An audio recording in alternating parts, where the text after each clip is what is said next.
Kui palju oleksid sina suuteline taluma näiteks tavalise leivapätsi hinnatõusu ilma, et sulle tunduks, et ühel hetkel on mõistlikum soetada juba sama raha eest endale kringlit? Ja mis siis, et igapäevane kringlisöömine võib sind paksuks sööta, sa lihtsalt ei mõtle sellele ja samasuguse valemi on avastanud ka Eesti autoostjad, kes on avastanud, et RAV4-de ja CRV-de hindade juures on mõistlikum endale osta juba uus Audi, hoolimata sellest, kas nad suudavad lähitulevikus tasuda ka tema hooldekulusid.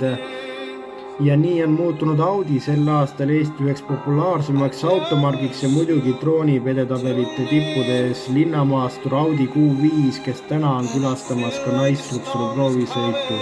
Tere tulemast kaasa elama!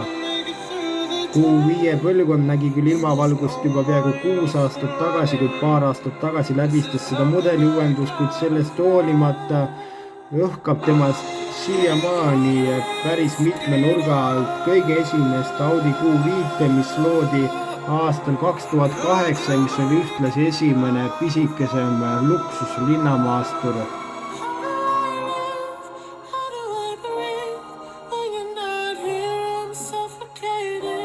Temale saab täis-LED esitulesid, kuid Matrix LED-tuled kuuluvad lisavarustusse kuulub ka 360-kraadine kaamera, palju juhiabisüsteeme ja ka õhkvedrustus.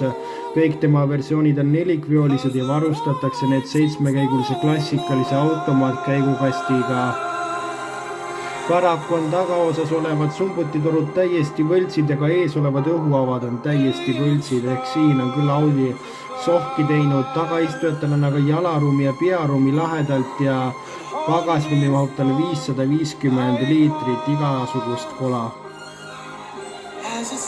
Interiööris on olemas 7-tolline näidikupaneel, kuhu saab kuvada täies ulatuses ka satelliitnavigatsioonikaarti, 10-tolline multimeediasüsteem koos juhtmevaba Android Auto Apple CarPlay ühendusvõimalustega, 19 kõlariga Bang & Olufseni erisüsteem, rikkalikult juhtnupp ja Alcantara nahksisu muidugi rikastab sinu igapäevaelu S-Line'i varustuses ja interjöör on tõepoolest vägagi hästi õnnestunud ja vägagi heade materjalidega ja siin pole Audi üldse sohki teinud mitte millegi eest ühtegi järeleandmist.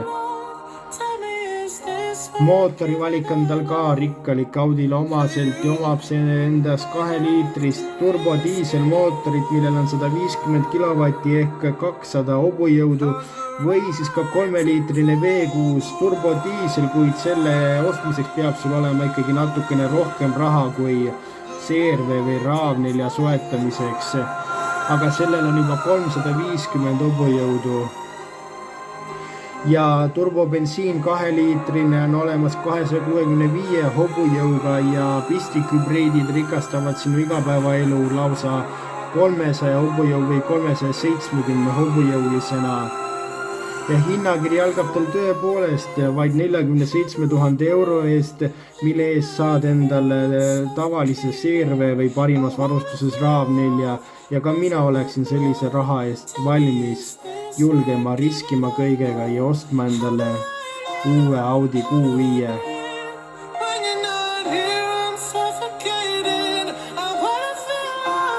Sest et autot on temast tõesti palju enamat kui tavalises meie poolt palavalt armastatud RAV4-s või CRV-s.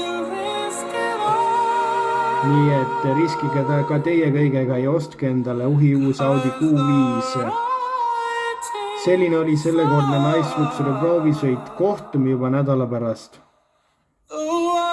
Ja seniks liigelge ikka turvaliselt.